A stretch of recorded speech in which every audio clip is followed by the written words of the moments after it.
Here's Johnny. I'll be back. And you will know my name is the Lord. I'm walking here! I'm walking here! I'm sorry, Dave. I'm afraid I can't do that. Groovy. Well, hello there. Welcome back to Box Office Pulp. This is the second part of our discussion of Prometheus. If you haven't heard the first part, you should probably go back and listen to that. Or not. I mean, your choice. You live your life how you want to. I'm not going to dictate that. Anyways, we've got more talk on Norse mythology and Prometheus. We've got David talk. Lots of David talk. Everyone likes that. Yeah, probably other stuff. Anyways, welcome back. We are the gods now.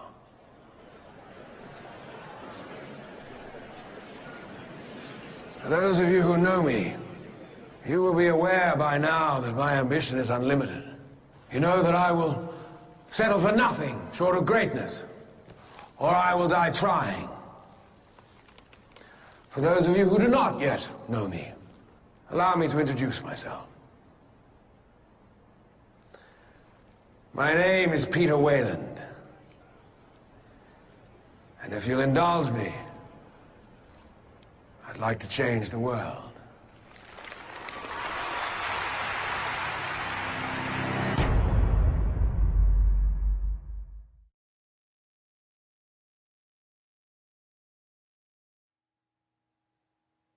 So, Mike, more about this lovely... I was expecting him to go right into it. I was waiting to see if anybody would say anything. All right. Because I know you've got like 8 reams of paper. You tore down half of the Redwood National Forest just to write down all of your ideas. What else you got? No, I wrote it all on my walls. Oh, okay. And there's swirls everywhere. It's a Dark City reference. For those paying attention. I'm sorry, I'm still thinking of Slender and Bane playing Slender. Sleep now. That's how we should end all the podcasts. All right. So Norse mythology. That's right, Norse mythology. The best mythology. Yeah, Mike's going into his element right here. Oh, I'm so happy. There is a there's a substance called ether. There's lots of different pronunciations. I'm going to go with ether right now. Are you trying to say Geiger? Fuck you, Green Bay. No, that's what we have refs for. Calm down. Oh, I like a sports reference on this podcast. Wow, gotta attract the widest audience. I'm sorry, go ahead. This is pointless. All right. Now, the ether substance, this liquid, is the origin of all matter.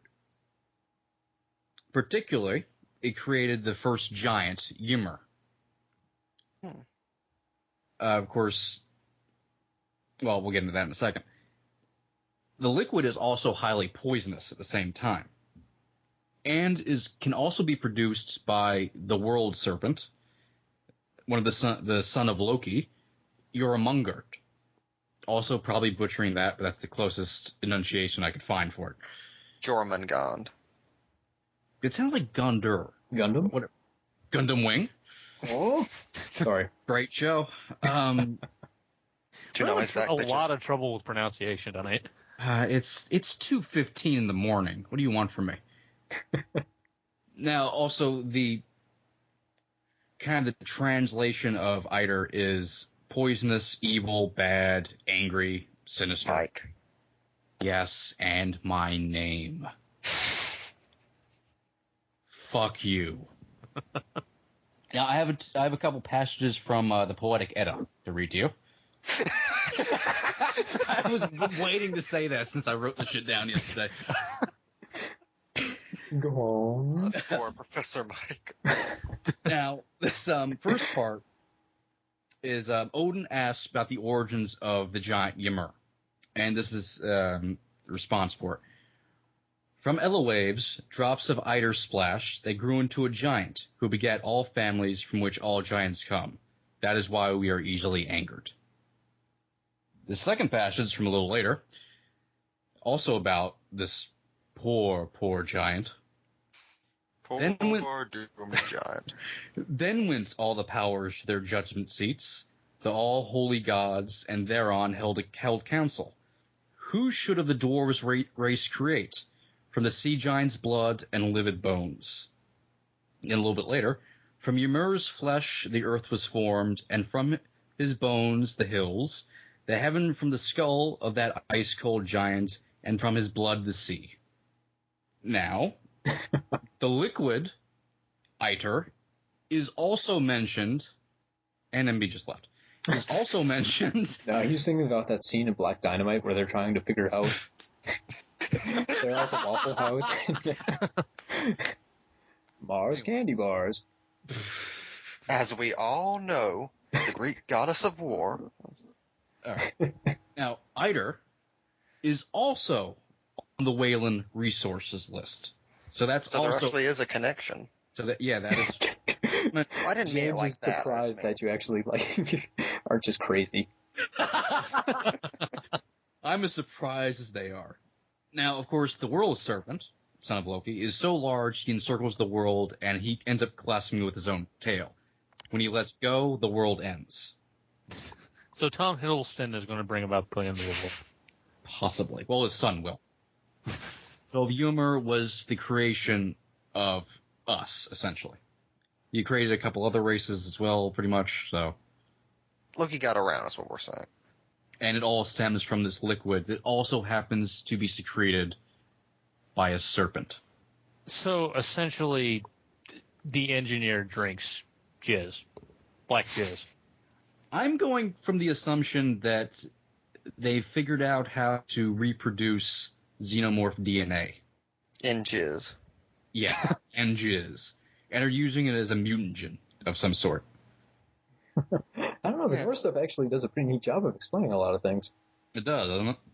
My head blew off when I started digging into this last night. I could have kept going, actually, but I decided to stop there. If they take it that route in the sequel, that'd be really interesting. Because it's not a mythology a lot of American audiences are used to in any way.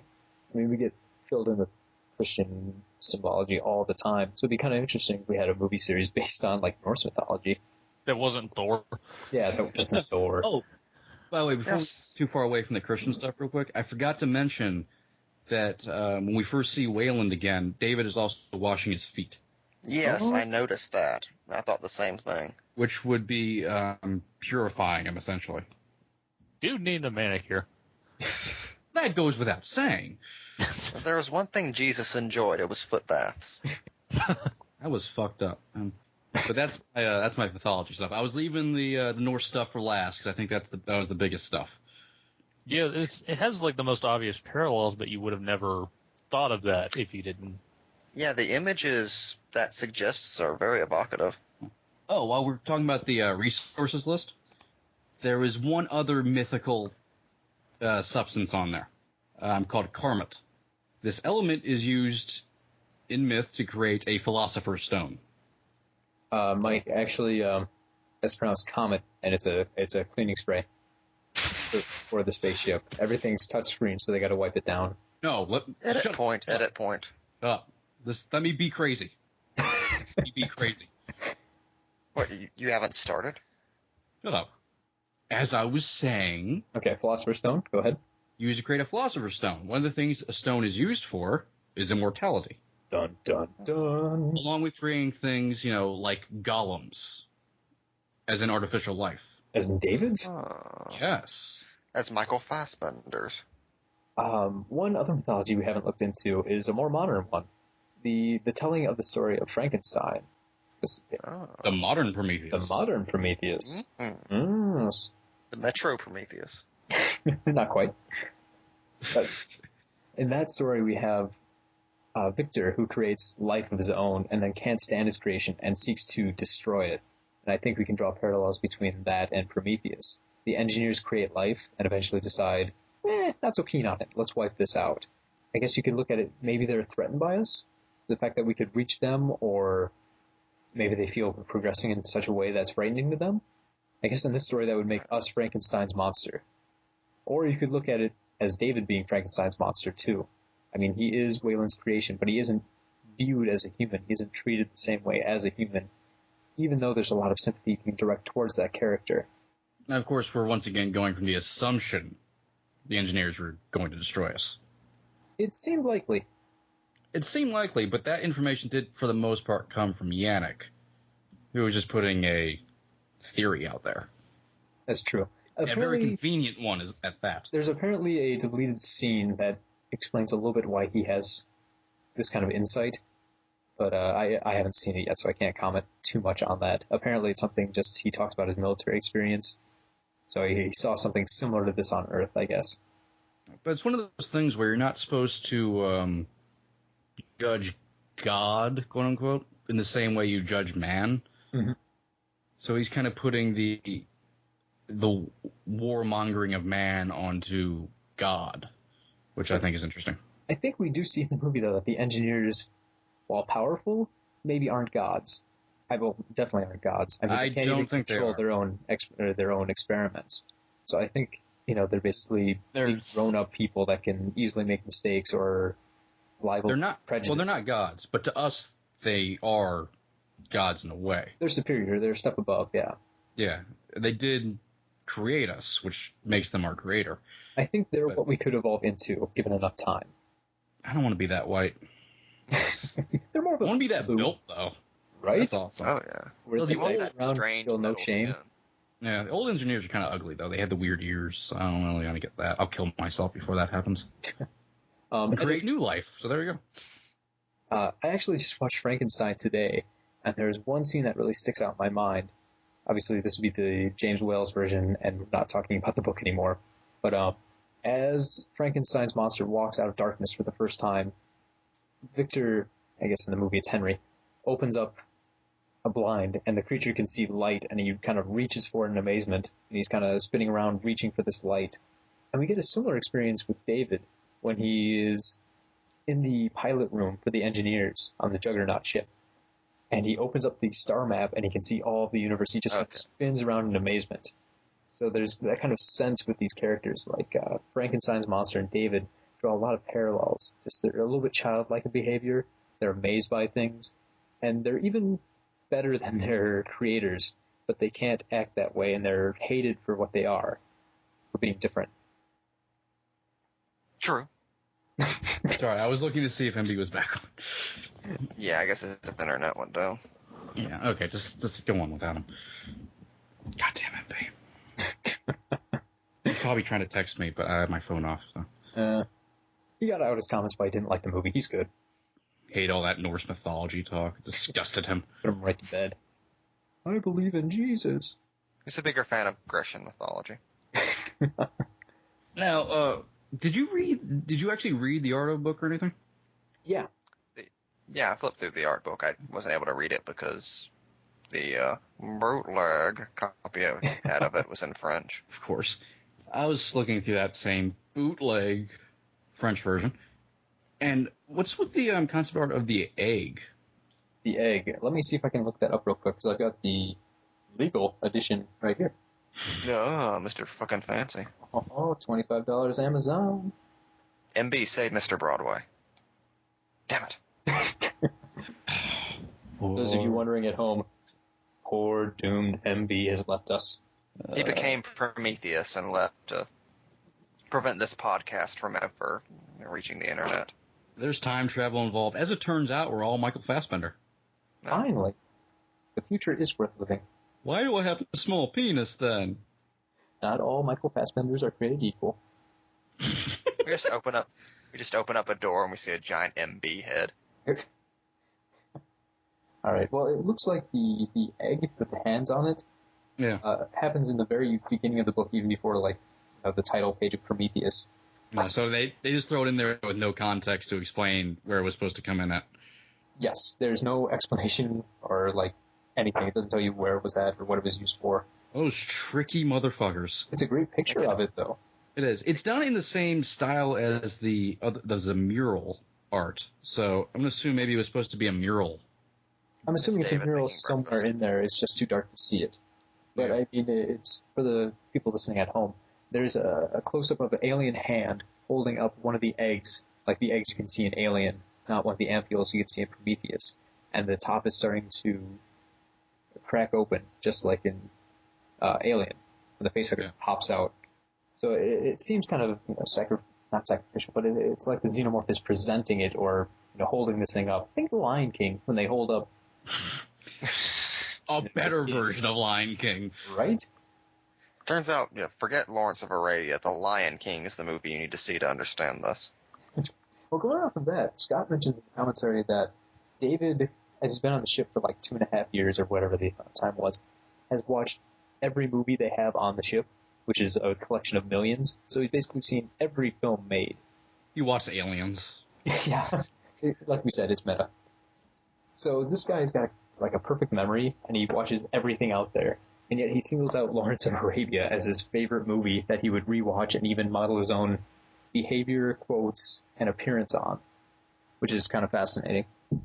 Yeah, something Scott says in the commentary that's fascinating is that he feels that David identifies with the character of Lawrence because Peter O'Toole plays him with a mixture of passion and humanity, but also with a certain emotion and emotionlessness that David identifies with. Yeah, and again, we haven't seen Lawrence of Arabia, so we're kind of grasping at straws here. But from the Wikipedia article, it seems like the point of the movie is Lawrence of Arabia, T.E. Lawrence, I guess, feels confliction between what group he identifies with, either the British military or the, I believe it's Arabians he's supposed to be either working with or trying to defeat certain sects of. I guess I could see David connecting with Lawrence just for the fact that Lawrence is a conflicted character in that movie, going from Wikipedia. Again, no real responsibility on mine. Because if Lawrence is a character that feels confliction between the military that he serves and is supposed to feel allegiance to and his kind of adopted group of people he comes to fight for and against in different ways. So David is in that same situation. He's supposed to be serving Wayland, but he hates him at the same time. He's supposed to be serving humans, but they treat him like shit. So, whose allegiance does he have? Interesting. I'll get around to watching it eventually, I swear to God. Same here. I mean, someday we will, and we'll go back and edit this issue so it makes more sense. Before we get to, I'm sure we're about to enter David territory. It's all David from here on out. So before we enter that, I want one more thing about Shaw. Yeah. Which I thought was interesting. Shaw, of course, is a woman who can't have children. She can't conceive, can't make life. She's angry about this. Now she gets pregnant. Her initial reaction is hatred towards the life she created, wanting it out of her and destroyed. Now then she asks the engineers why they want to destroy the life they created. I just think that's interesting. Yeah, you can draw a lot of parallels between that. It's an interesting connection. Though the key difference between those two things was that Shaw's impregnation was something alien, whereas the humans were monsters of the engineer's own creation. But wouldn't technically the Cthulhu facehugger thing share Shaw's DNA anyway? True. It probably has some of that in there. But I think it's what James is getting at is there's a intention. They purposely created human beings, as we saw in that opening scene, whereas Shaw's pregnancy seems like more of a she's not expecting it. It's very unintentional in a way, and David's just messing around. I don't know if he had that idea that it would cause that specific reaction. Well, that's something I actually wanted to mention. Something Scott said in an interview that really fascinated me was that the world we see at the very beginning isn't necessarily Earth. Oh, yeah. He said that a few times. Yeah. You don't have to take it as Earth. You could take it as something that happened years and years before Earth was even a possibility for life. This could be one of many planets. Everybody making that scene has said it's Earth, but that's what, Shaw said doesn't necessarily have to be Earth. It's assumed that that's what happened as well to Earth. If that wasn't Earth, something similar happened on Earth to make us, we can assume. And me's back. Ta-da! You missed a lot, man. There was cookies and strippers. Cookies. Audio. Picture audio. Picture audio. MB is coming to us live from Baghdad. Jesus. How do I sound now? Better. No, you sound great. Normal, yeah. Much better. Now he's too embarrassed to talk. I tear off MB. Vesper's head. MB, this man wants to live forever. All right, so MB's back. Should we get into David territory now, finally? I think now it's time for David. Now it's time we discuss the how of David. How? How, David? How? Poverty. Or... Okay, I think wrestling the host duties from you for a second. So I just see the ship going down. I've got to take controls. Hands up! Hands up. They all explode. There's minorities there. MB's Asian. I won the bet. I think we should start with probably the most obvious mystery concerning David. His motivations in creating the giant facehugger and poisoning Holloway. What are your thoughts? When I saw the film, I don't think I interpreted it as so much intentional to create something else. His actions are childlike, so I thought maybe what he wanted to do was see just what would happen out of curiosity, not knowing the after effects. Like, I don't think he really wanted all of that terrible stuff to happen.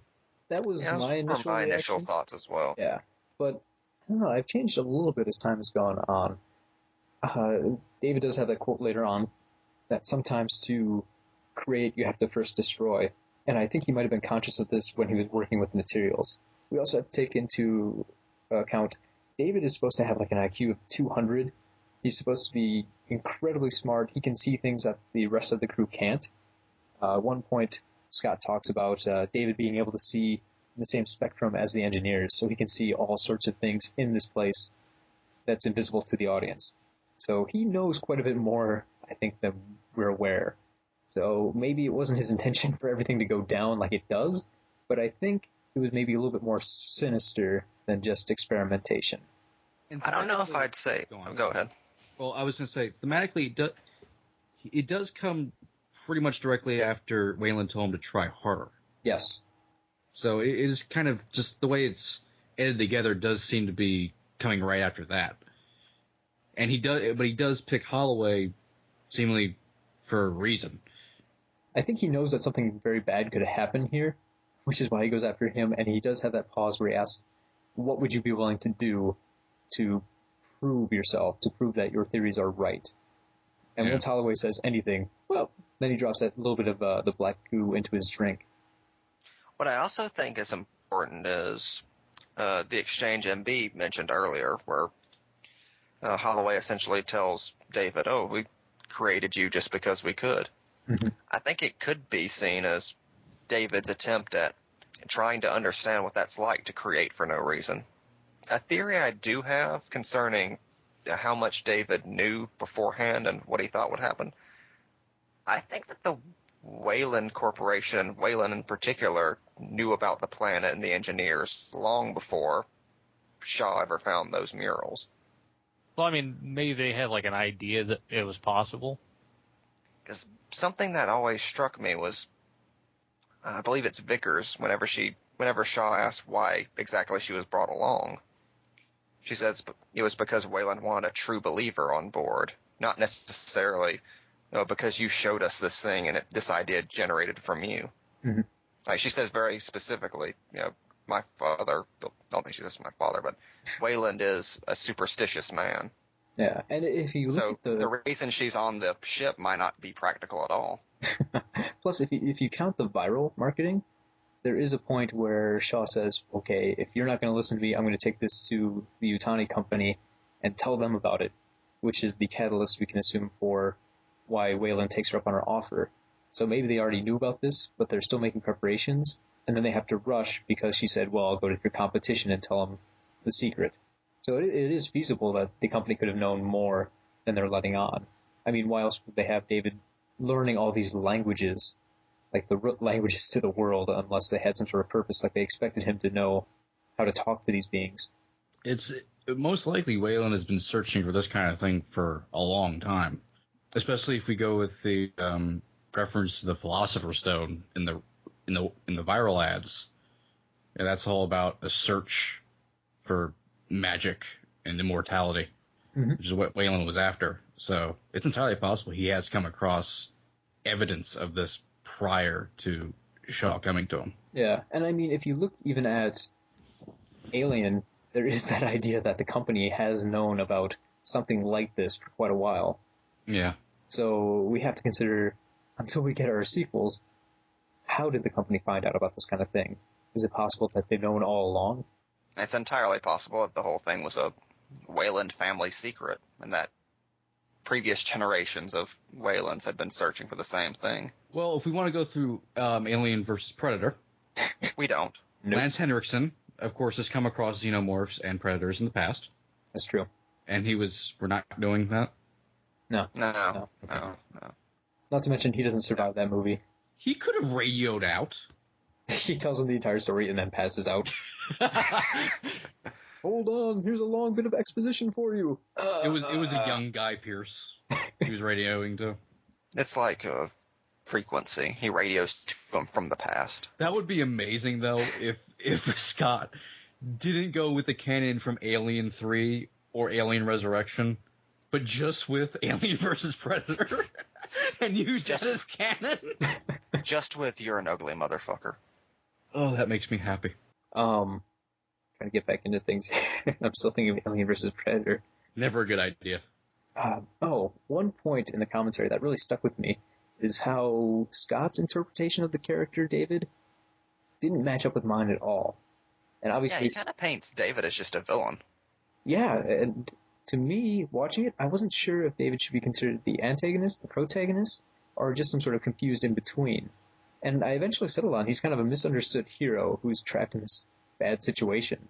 Yeah, there are moments in the commentary where Scott's like, well, this is the line that proves that he's a villain. Are you paying attention? Are you? Well, he mentions positive things about him, like, oh, David's got a great sense of humor. And those were moments where I'm thinking, like, man, David's being an asshole to this woman.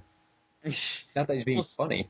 Scott's old and British. I tried to go more with less what Scott was thinking and what more what David was thinking. Yeah. Well, and I mean, David was even a character in the Spades draft, so there's been so many people with their hands on this character. Plus, you have to take into account what Fassbender thinks. If you look into like interview questions with Fassbender and Naomi, is that the correct pronunciation? Numi. Oh God, that's the things I should know. I always say Naomi. So Naomi. I'll get one word right. We're today. never going to meet her. That's true. Elizabeth. She'll listen to this podcast. I think we're great until we say her name wrong. Whatever her name in Sherlock Holmes 2 was. If you look at like interviews between those two characters, they seem to hint, actors, they seem to hint that there's some sort of deeper relationship between Shaw and David, which I don't know if it appears so much on the film.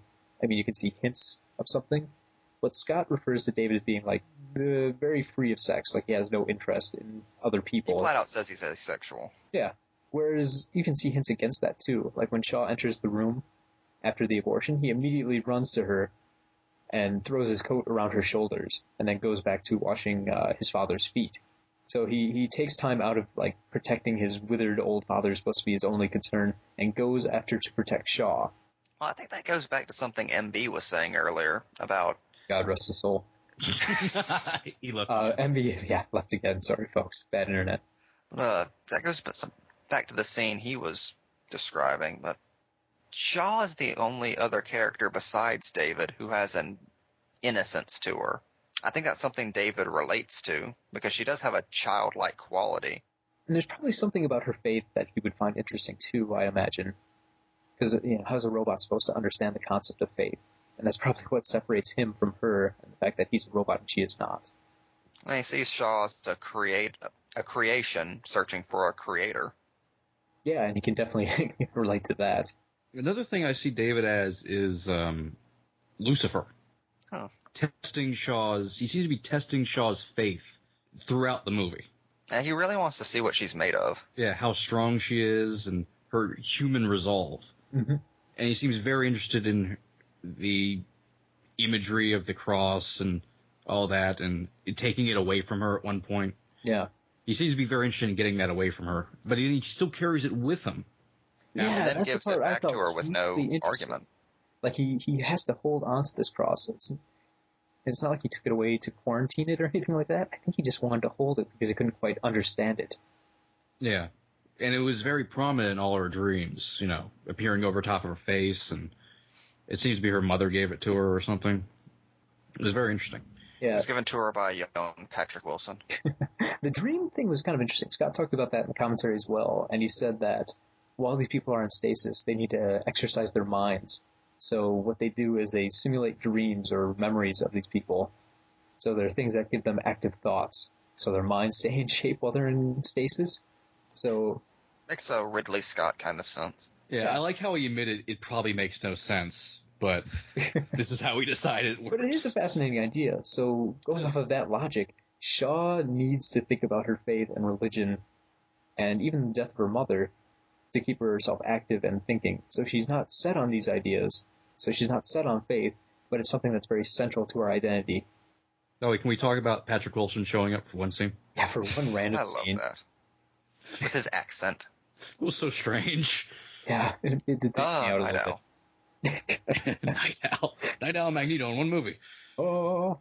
I actually thought that was kind of genius because it does give you an immediate connection with that character without taking you out of it too much. Such a small role. That's true.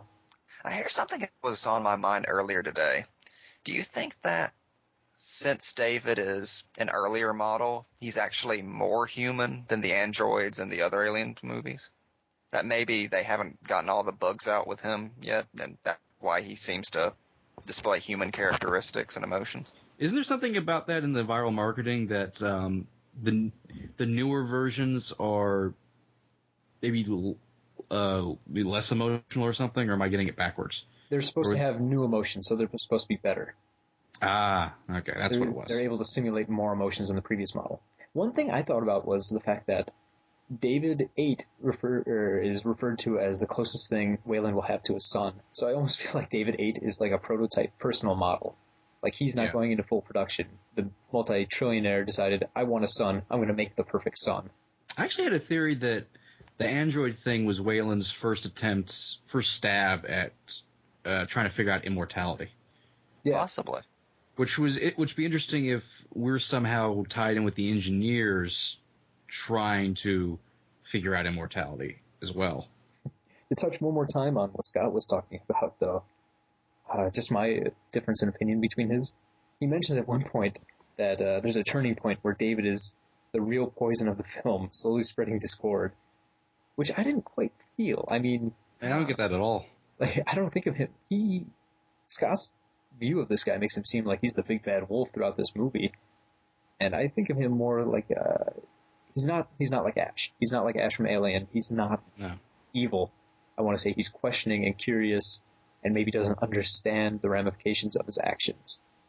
Well, I think he's a creature of absolute neutrality. Yeah, he's not black, he's not white, he's just gray. Yeah.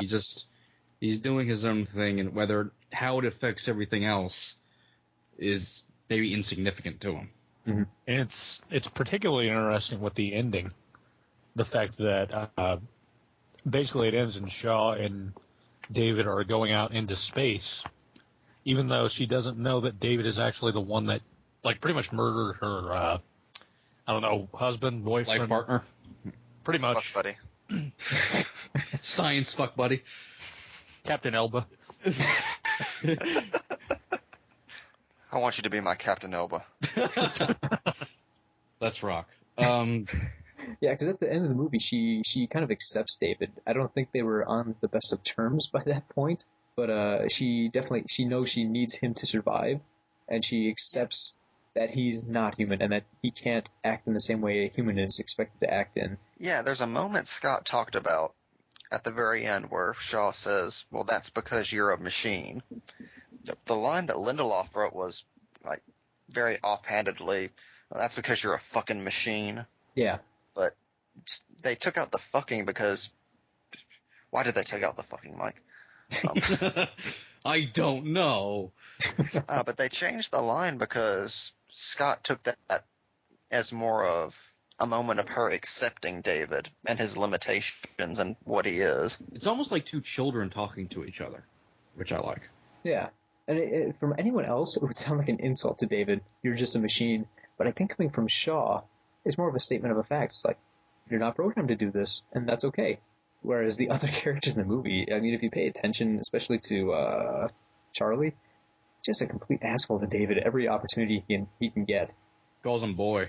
Yeah, calls him boy. That's like the most... Your name is Toby. Yeah, it feels like My name is David. Your name is Slave. Oh. Or even, why? But there was something in that scene where she calls him a robot. Something I noticed when I was rewatching the movie, and it might be just Fassbender's performance, but I noticed a difference between when he doesn't understand why Shaw cares about finding out why the engineers want to destroy them, and when he doesn't understand things earlier in the movie, when he's having conversations with the crew members. And it seems like David is playing the kind of unemotional android that he's supposed to be, kind of pretending to be a lapdog butler, kind of. Well, that runs throughout the movie. Yeah, but I just find it interesting that he's doing that. You know, he's pretending not to understand these concepts and using the naiveness of it to kind of gauge reactions and be able to get away with saying certain things to people. Yeah, and at the end, when she zips him into that duffel bag, his face looks very serene, even though he's going on a trip that he doesn't understand the purpose of.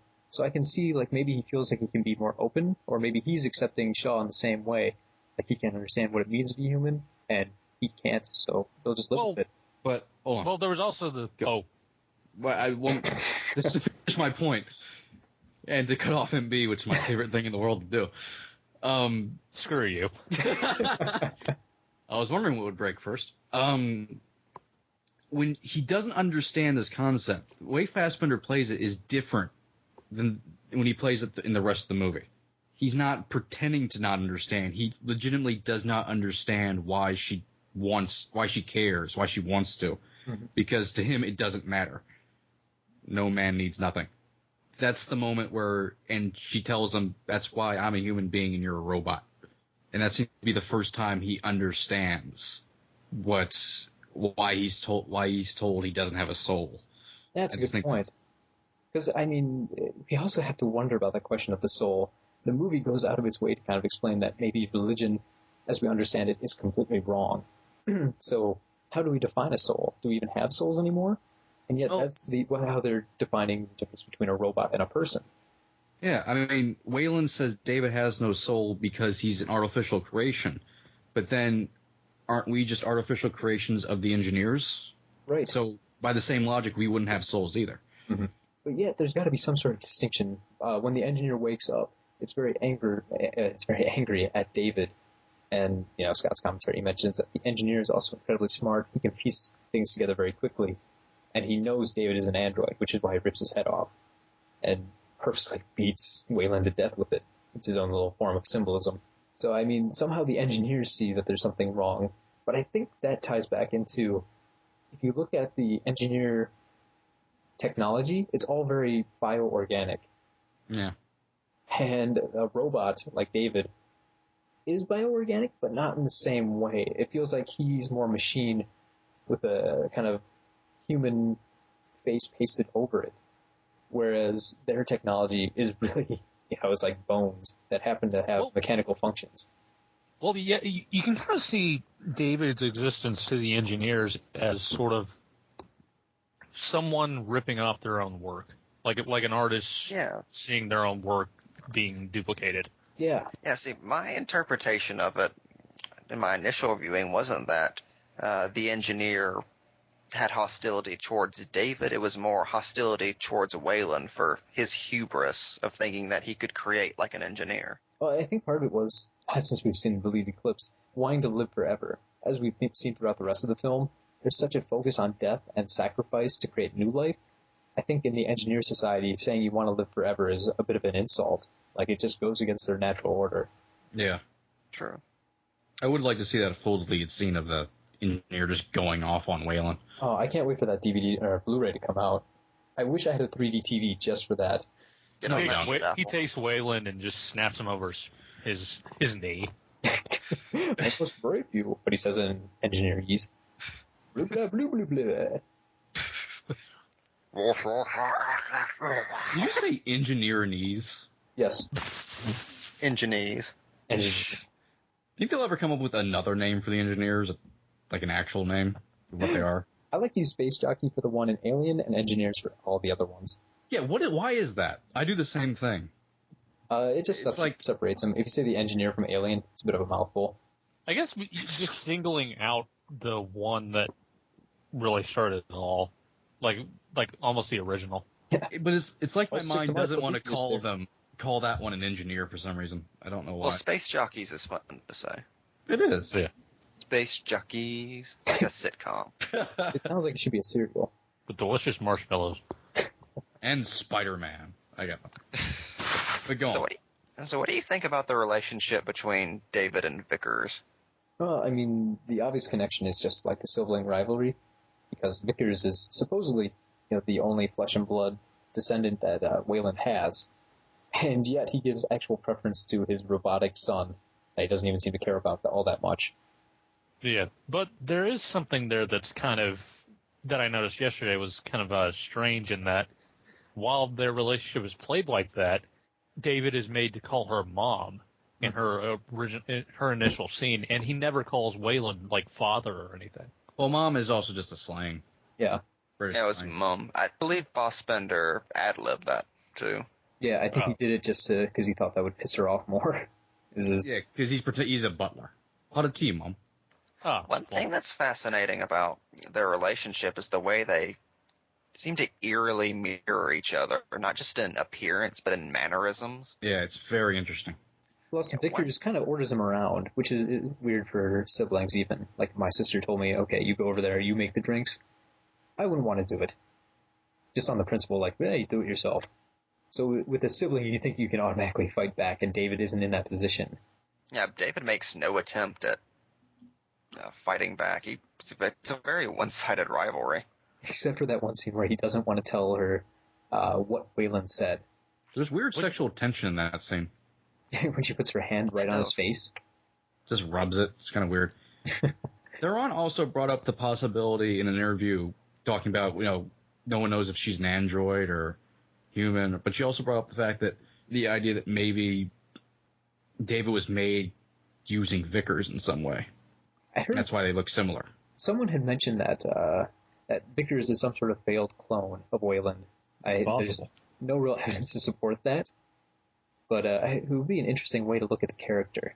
Well, a theory I had is not that David was intentionally created to mirror Vickers, but that David intentionally took on some of Vickers' mannerisms as a way of perhaps gaining favor with Wayland. Like, intentionally choosing to mirror his, quote-unquote, real child.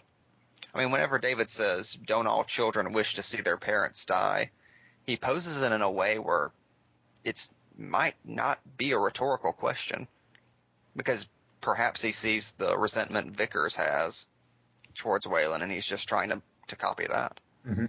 Well, and there's his own situation where we can assume he probably doesn't have that much love for his father. There's some sort of respect for him, but as Scott says, he's also angry that this guy created him without a deeper purpose other than to be his servant. And he's just been left alone on a ship for 2 years. Yeah, with nothing but just to think. Yeah, there's one other point. He's got a perfect memory. He's seen like every movie in existence, read probably every book out there. He knows how to speak any language possible. This guy's got to be just way above what a normal person is capable of. And at some point, I mean, with all that information, you have to start making associations and begin to rethink. And at that point, it brings us back a little ways. What really separates him from a person? He has a bigger dick. Mystery solved. I think the big thing with him is that he has an outsider's perspective on humanity. Mm-hmm. Like he's able to easier, because he's an android, he's able to more easily see sort of our characteristic flaws and sort of almost like question them easier than we would and deconstruct them. I think he pities us in some way, particularly like he kind of pities Shaw and Holloway with their want to find their creators because he's so disappointed in his. Like when the engineer head explodes, he has that almost whimsical way of saying "mortal after all." Yeah. Mm-hmm. Like he seems to almost be rubbing in their faces in just a very subtle way. Like he expected it to happen. Yeah, that's a pretty good point. Like he has no faith in the engineers. Yeah. Or in any creators in general. Yeah. Getting philosophical up in this. Fun fact, I was looking through my notes, and I also had the biblical passage we discussed earlier in here. Whoa, great minds think alike. I also had a mention of Leviticus 4:26. I don't remember the significance of it anymore. You just don't like gay people. He shall burn all the fat on the altar as he burned the fat of the fellowship offering. In this way the priest will make atonement for the man's sin, and he will be forgiven. Were you just watching Girl with the Dragon Tattoo? No. Okay. Yeah, not really sure what context that would be in. Well, LV-426 was the original planet, so I just looked up that Bible verse, see if I could get anything out of it. And I guess it's just talking about making sacrifices, which we can see throughout the film. But yeah. This would be harder to do since they named that planet in the original. They can't just go back and change the meaning of the planet, I guess, later. Unless there's time travel involved with Ridley David. Scott. No, I mean, Ridley Scott goes back in time and changes the Bible. With the help of Michael Fassbender. The two of them just burst into a room where someone's writing the Bible. Stop! Fassbender's got like an AK-47. They just killed Hitler. Because he was a mean guy. He's just not a nice guy. Time tripping fast. You know, speaking of everything David knows, I always like the part when Waylon dies and he says there's nothing. And David just replies, I know. Like he just knew all along and this was all just fruitless. And yeah, David knew the entire expedition was bullshit. His creator's an asshole. Why should theirs be any different? Well, when I heard that, I immediately connected it back to that quote he has from Lawrence of Arabia. You know, there's nothing in the desert and no man needs nothing. So to me, it was kind of suggesting that Peter Wayland also enjoyed that movie, and maybe that's why David has such a connection for it. Well, in the TED Talks viral, he does quote Lawrence of Arabia. Yeah, there are so many things that stuff those virals that feels like it should be important to the movie. I really hope they're all right on DVD. It'd be great if they even incorporated some of them. Like, at the end of the movie, they had that little thing like, hey, 10, 11, 12. A lot of people were thinking that could be the release of the DVD, but that's not the case anymore since it's coming out on like the 9th. And then there was a website link at the end of the film, and if you visited that, there was a animation of a book that said, what is great in man is that he is a bridge, not an end. I don't know the significance of any of this, but it feels like it should be important since it came at the end of the film. It's telling you the date the world will end. Well, part of the viral was on October 11th, 2012 was the date that Wayland Corporation is recognized as a legal entity and corporation under United States law. This is how Ridley Scott's going to announce that he's making androids. Yeah, surprise! I was doing some research for the movie and figured, already got them built. Brings Tony Scott back as an android. But also on that 10, 11, 12 site. Too soon. Sorry, I was just going to pay right through that. There was a video of Peter Wayland preparing for the TED Talk, and he says, I am a law only for my kind, I am no law for all. Again, I don't know the significance of this, but I feel like it should be mentioned. Thus spoke Zarathustra. Yeah. Nietzsche. That's a Nietzsche quote, right? Yeah. Yeah. We all agree it's a Nietzsche quote. But I was just reaffirming. Two different pronunciations of that name, too. Nietzsche, whatever. I don't. It's 3 a.m. now. Give me a break. I love how that's like the second time you think I'm singling you out. Because it's 3 a.m. and I'm tired, so I don't know. I'm just throwing a blanket out there. When it gets late, he gets a persecution complex. The only thing I did want to talk about is connections back into the Alien universe. I don't know, do we still want to take the time to do that, or should we just start giving our final thoughts? I already did mine earlier. Yeah, I feel like we've already touched on that. Yeah, well, the only thing I was concerned mostly about is if we should look at Prometheus as being a strict entry in the Alien franchise, or if it's something we shouldn't take into consideration if reviewing those films. Does it stand better by itself, more or less? I think it can stand by itself. You can see it as not part of the franchise right now, but with a sequel, who knows? It depends on what the content of the sequel is. It could still remain just something that was in the history of the Alien franchise, or a connective tissue to it. I think everything leading up to the final bit with the Deacon, I think that pretty much makes it impossible. Like, if you cut that out, it would be easy to see it as sort of an entry beyond the Alien franchise. But with that, and like the space jockey and such, it's like, yeah, it's like it invokes something of the Alien franchise. So it's kind of, it's difficult to like ignore. But as far as like a movie that can stand out on its own, like as whether or not you would have needed to see the other ones, I think so, because, like I said, I only saw the other two very close to when I saw Prometheus, and Prometheus, like, honestly, so far has actually left the most impact on me. Yeah, I think it's definitely its own movie. I prefer to think of it as just a side story, as opposed to a prequel or a sequel. It's a spin-off. It's the Joni Loves Chachi of the Aliens universe.